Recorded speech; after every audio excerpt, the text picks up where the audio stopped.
来到猫屋塔罗占卜的频道。今天要跟大家说明的是2019年11月份的狮子座。那不晓得狮子座的朋友们呢，这个月的感情又会是如何发展的？占卜之前呢，还是要跟大家说明一下，我们呢只是一个大众占卜，所以会有很多不同状况。如果没有符合你的，也不要去套路了。那同时可以参考一下自己的太阳星座、月亮以及金星上升星座交叉做对比。如果有需要进一步的知道个人状况的话，在这边可以私信老师预约，跟老师做一个1对1的占卜。那下面我们一起来看一下狮子座的头牌卡，那这个月是一个什么样的状况？第一张权杖6，宝剑6，死神牌，宝剑4，然后是钱币皇后，最后一张是权杖国王。那这就是首牌头牌卡。好的，那底牌呢，我们可以看到有战车牌。那第二张权杖1和最后一张是这是宝剑1哈，宝剑1和权杖2。好，那这个月呢，狮子座的头牌和底牌都已经出来了。那我们来看一下，这个月的狮子座的朋友们呢，感觉你们11月份应该是会有一种把重心再拉回到自己的身上哦。你会觉得你也不想管了，也不在乎了，你只想管你自己的这个感受。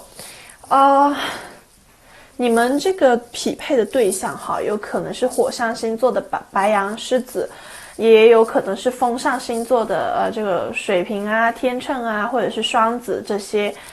那这个关系现在让你已经觉得你受够了，你不想要再这样子下去了，你会有一种置死地而后生的这种感觉的这种变化。那这个月呢，你整个就是想说，那我要爱自己了，我也是不想要再这个样子下去了。我不想要再配合你了。愉快最重要，什么都要配合我，我不想要再配合你了，我想做我自己做的事情，不想要再这个样子下去了，我也不想要再这样子委屈自己。所以11月份你们整个都是一个勇者无惧的一个状态哈，能量是非常的这个强大的。那主要是你们会非常的正向去面对你遇到的这些问题了，你会觉得没有感情就算了，我要爱我自己自己开心最重要。所以你们就会像这一张死神牌一样，那它是一张很强大的牌，因为它虽然是一个死神牌，但是这是一个重生的意思，一个重新开始，一个能量，一个磁场的这个转变。所以狮子座，你们感觉你们这个会很开心，因为你们已经受够了这些氛围了，这些每天烦恼这个感情，烦恼这些事情，我不想要再这样子下去了，我想要好好的努力的去赚钱，把重心拉回到自己的身上，我想要强大，想要强壮起来。所以在11月份，你整个重心都会放到自己的这个身上去。那单身的朋友们呢，这个月也是不管是工作还是学习上的，或者是人生目标上的，可能都没有在感情上多做联想。那有伴的朋友，可能你的这个对象在月底的时候呢，看到你的这个转变，他可能就会跟你进一个这种交谈，一个沟通。那也可能是部分朋友这个感情关系可能是一个远距离的，你们可能会有一个这种安排一次见面，比如他飞过来好好的跟你去聊。所以在这一个月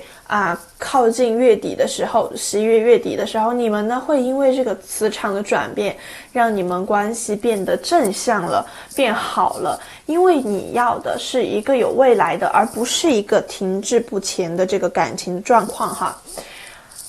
那你跟你的对象有了这个对谈之后呢，他可能就会有所改变。你们之间的关系呢也会有所提升。那这个11月份的话，老师替你们还是蛮开心的啊，你们做到了自己，活出了你们最真实的、最真的这个个性。好，那这就是我们头牌和底牌的一个情况。那我们接下来看一下宇宙会有什么样的提示又给到我们呢？看第一张是魔术师牌，魔术师。这张魔术师它这张牌呢，它就是有创造力的，这就是说你是有创造力的人，你呢是能够彰显明确的这个个人的意图，那这不就是符合你们这个月狮子座的一个特性，跟你们这个月的一个能量吗？所以你们现在是充满了这个 magic，你们是有能量去改变任何事情，改变你们这个现状的，那去把你们的这个力量拉回来，展现你们的这个个性，明确你们要做的是什么，要的是什么。那在11月份的整个月呢，你们也就会发光发热。好，那我们看第二张指引牌呢，是一张圣杯8，是一张圣杯8哈。那这是一张什么牌？这是在说明什么呢？当然11月份说明你还是有可能放不下这个人，他不要他了，就是不想要离开他了，因为可以从这张圣杯8看出来，其实你已经离开了，你已经不想要再去经营这段感情的感觉了。你是因为刚刚说了，你这个月可能重心呢也会放在自己的身上，不想要再去配合他们，那也有可能是代表了你们是在不同时空，是呈现了可能一个远距离呢，也是可能会经过一次安排。那在这个月呢，他可能会来找你，会来跟你碰面，然后会来改善你们的这个感情状况。那你也要好好的考虑一下，是要跟他继续呢，还是说你要自己走自己的，你要自己去寻找另一段感情，或者是说你还是想要把你的这个重心放在其他的你喜欢的事情，或者是工作学习上面呢？所以这个还是